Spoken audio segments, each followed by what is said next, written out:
Hello everyone, welcome to science and mathematics world. I am Kaushalendra Khare और आज के इस वीडियो में हम डिस्कस करेंगे हमारे इंटेक्स क्वेश्चंस को, जो कि पेज नंबर 46 पे थे। दो क्वेश्चंस हम पहले ही डिस्कस कर चुके हैं। अब हम आगे के क्वेश्चंस को देखते हैं।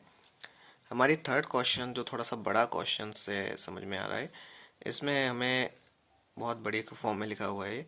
इसमें है कि सैंपल है 4 मेटल्स के ABCD, उसको लिया गया है और उसमें कुछ added to the following solution, उस कुछ सोल्यूशंस में ऐड किए गए वन बाय वन, एक एक करके।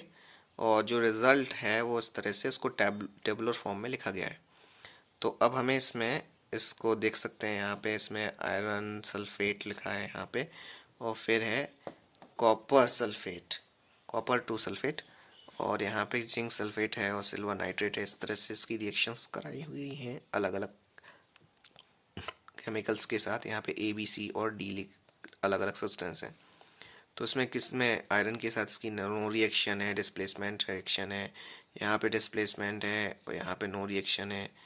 यहाँ पे नो रिएक्शन है, यहाँ नो रिएक्शन, यहाँ पे नो रिएक्शन, यहाँ पे डिस्प्लेसमेंट, और यहाँ no reaction, no reaction, no reaction, no reaction, कोई रिएक्शन।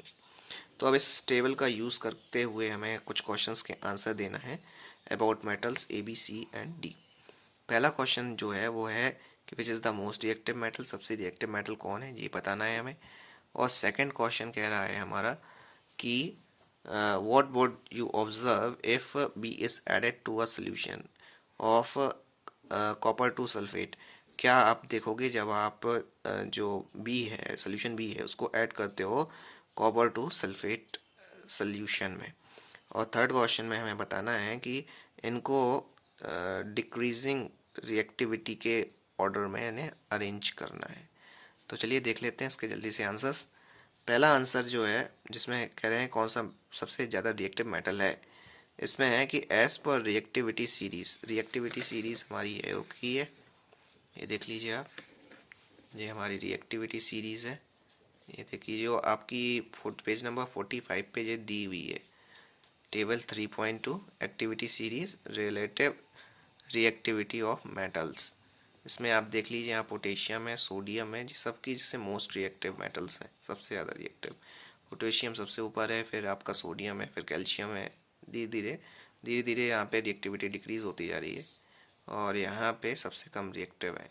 अब यहाँ देख लीजिए आपका जो आयरन है, आयरन ऊपर है, ठीक है, और फिर उसके नीचे है लेड, फिर हाइड्रोजन, फिर उसके ऊपर आयरन के ऊपर जिंक है, ठीक है। तो इस तरह से ये है हमारा। तो इसमें हम देख लेते हैं कि एज पर reactivity series iron is the most reactive metal. Iron जो है जो ज़्यादा रिएक्टिव मेटल है, यहाँ देख लीजिए आप, आयरन जो है वो ज़्यादा रिएक्टिव मेटल है। किससे? सिल्वर और कॉपर से। सिल्वर और कॉपर जो है वो आपके सबसे नीचे रखे हुए हैं, ठीक है। और कॉपर देखिए यहाँ पे, ये है कॉपर, यहाँ पे ये देखिए, ये इसके ऊपर तो आयरन है, ठीक है। तो इस तरह से समझ में आ रहा है हमें कि रिएक्टिव, इसमें रिएक्टिविटी सीरीज के हिसाब से जो है आयरन जो है वो सबसे ज़्यादा रिएक्टिव मेटल है, ठीक है, among iron, silver and copper. Iron, silver और कॉपर से की अपेक्षा, क्योंकि सिंस जो है बी क्या कर रहा है, डिस्प्लेस कर रहा है आयरन को इसके सल्फाइड से। तो बी जो है वो क्या है, सबसे ज़्यादा रिएक्टिव मेटल होगा। अब यहाँ पे देखिए, यहाँ आयरन 2 सल्फाइड जो लिखा हुआ है, इसमें क्या कर रहे हैं, बी में डिस्प्लेसमेंट रिएक्शन शो कर रहा है।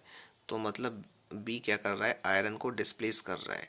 तो यदि आयरन को डिस्प्लेस कर रहा है तो इसका मतलब है कि जो बी है वो सबसे ज़्यादा रिएक्टिव मेटल होगा। तो ये था हमारा पहला क्वेश्चन का आंसर।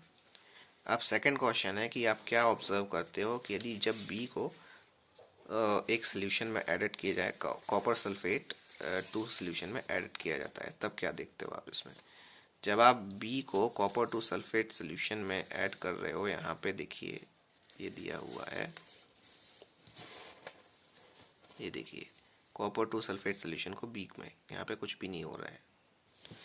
तो इसमें कह रहे हैं as B is more reactive than iron, B जो है वो ज़्यादा रिएक्टिव है आयरन से, so it will displace copper from its sulphate solution.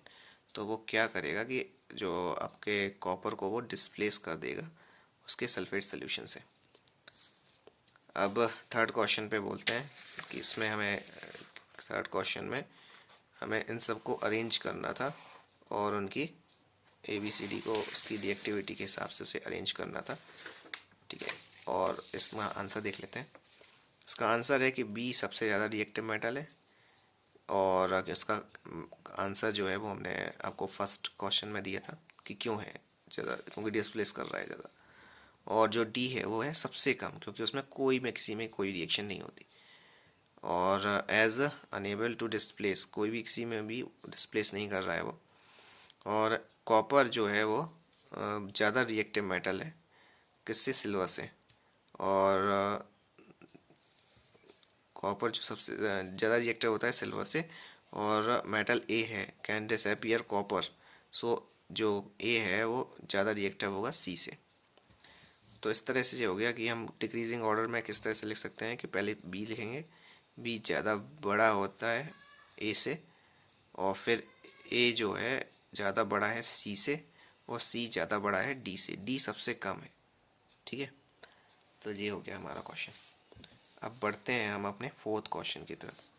Fourth question में लिखा हुआ है कि which gas is produced when dilute hydrochloric acid is added to a reactive metal, or write the chemical reaction when iron react with dilute H2SO4।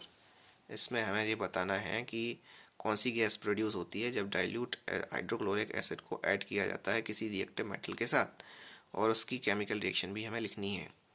Iron जब react होता है dilute H2SO4 के साथ, उसकी भी लिखनी है। तो देख लेते हैं। इसका आंसर ये है कि when a reactive metal react with dilute HCl acid gives a salt and hydrogen gas. यदि कोई मेटल जो होता है वो डाइल्यूट HCl के साथ रिएक्ट करता है तो उसमें क्या बनता है हमारा सॉल्ट, कोई भी सॉल्ट बनता है और आपका हाइड्रोजन गैस निकलती है। तो यहाँ देख लीजिए, ये है कि metal plus dilute acid gives salt plus hydrogen, ये है। अब सेकंड देख लेते हैं कि इसमें ये है reaction between iron and H2SO4।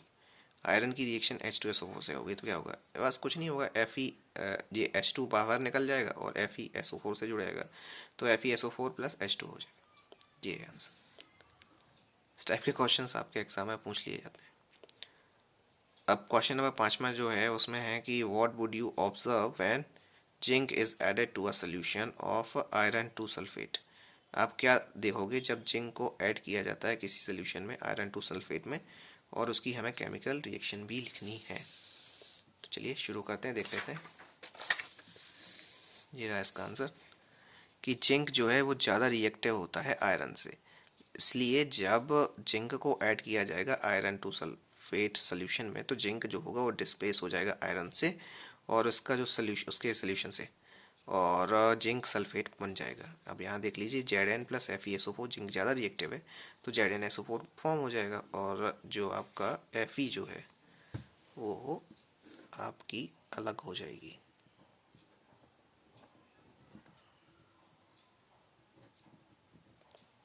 ये रहा। तो ये थे हमारे क्वेश्चंस जो पेज नंबर 46 पे थे। आई होप आपको समझ में आ गए होंगे।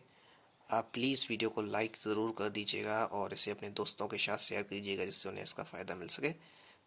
और आगे के वीडियोस देखने के लिए हमारे चैनल को सब्सक्राइब कर लें।